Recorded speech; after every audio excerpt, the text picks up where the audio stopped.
Bom dia, tudo bem com vocês? Ou boa tarde, né? Não sabemos o horário que você está assistindo esse vídeo, tá? Mas é importante que vocês assistam e vocês resolvam as atividades, tá bom? Turminha, contagem do tempo em diferentes calendários, tá? Hoje nosso objeto de aprendizagem é esse. E o nosso componente curricular é história, certo? Amamos histórias, é isso? Contagem do tempo em diferentes calendários, né? A contagem do tempo é importante para que possamos perceber a sua passagem, né?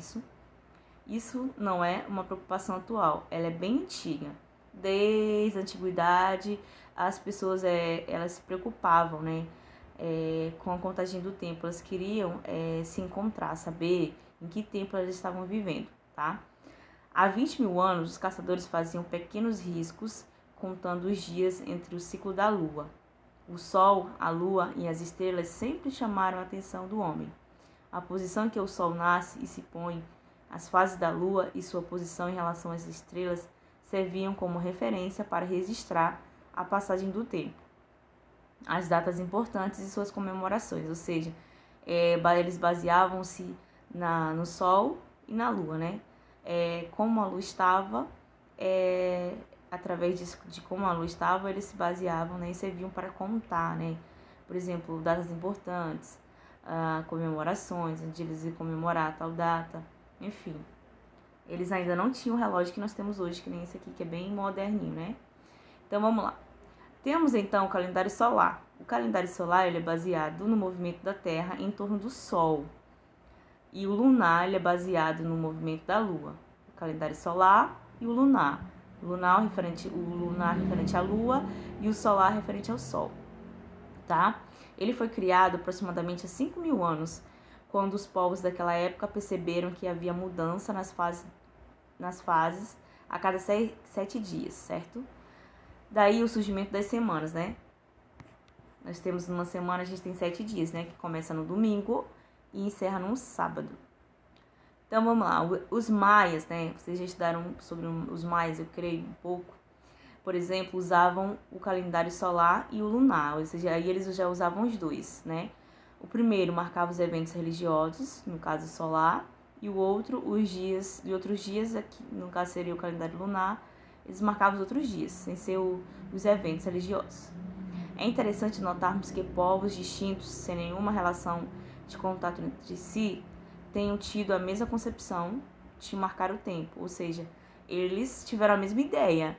Vamos contar o tempo através das fases da lua e vamos contar o tempo através do sol, né? De onde o sol se põe. Eles tiveram a mesma ideia, mesmo sendo povos distintos, mesmo sendo outros povos diferentes, né? Então vamos lá. Os egípcios, por exemplo, utilizavam o calendário solar, já os babilônios o lunar e os maias, como já havia dito em cima, eles usavam os dois, tanto o solar como o lunar. Vamos lá para a página 30, onde vamos estudar mais um pouquinho. Existem diferentes tipos de calendário. No calendário cristão temos o juliano, que é proposto por Sosígene, o astrônomo de Alexandria, e introduzido por Júlio César no século XIV, XLV, né, antes de Cristo. Foi usado por algumas igrejas até o século XV, XV1, quando começou a ter trocado pelo gregoriano, né? Então, a partir do século XV, ele já começou a ser trocado pelo gregoriano. O gregoriano, proposto por Aloísio Lilius, astrônomo de Nápoles, foi adotado pelo Papa Gregório no século XVI, né, que é o século XVI, já no século XVI, dotado de 1582, certo? O calendário gregoriano foi criado por corrigir o juliano, que possuía 10 dias e mais a mais, né? Possuía 10 dias a mais, nós temos só 7. Então, o gregoriano ele veio corrigir o juliano, que antes ele tinha 10, agora a gente tem 7. No Brasil, seguimos o calendário gregoriano, no formato que conhecemos hoje. Vamos ter aqui um exemplo. Aqui, ó. Vou aumentar para vocês. Temos aqui fevereiro de 2019, né?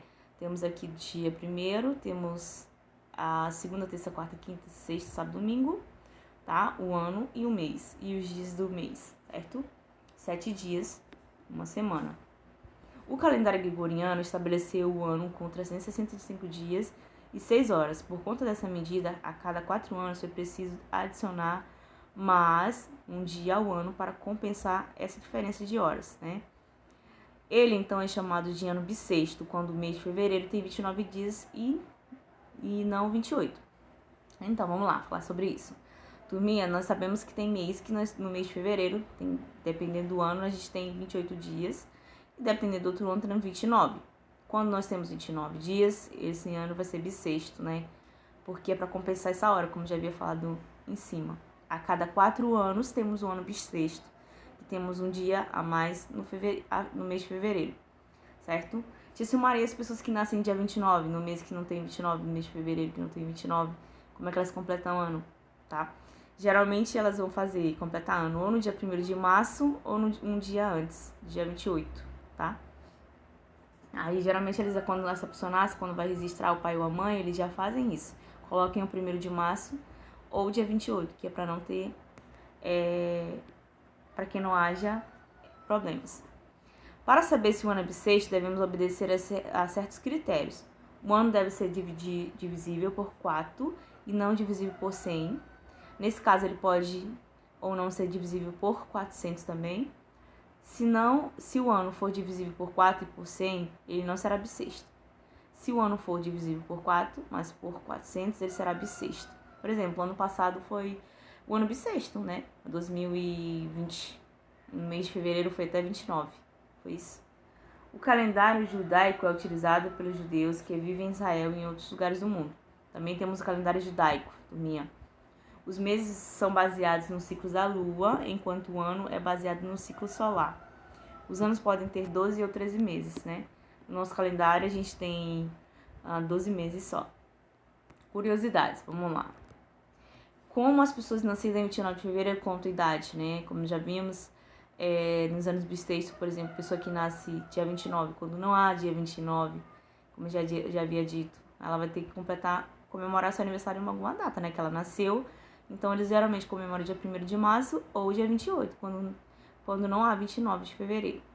Então, é isso, turminha. Por hoje é só. E vocês vão respondendo as atividades no livro de História, tá? Na página 31 e na página 32, certo? Isso mesmo. É uma atividade que não é difícil. Vocês vão tirar de letra, tá bom? Leiam atentamente o texto, novamente. Leiam o texto bem direitinho, atentamente. Busquem outras fontes, tá bom? Usem o YouTube, a internet, uns aplicativos ao seu favor, para que você adquira mais conhecimento. Um beijo e até a próxima.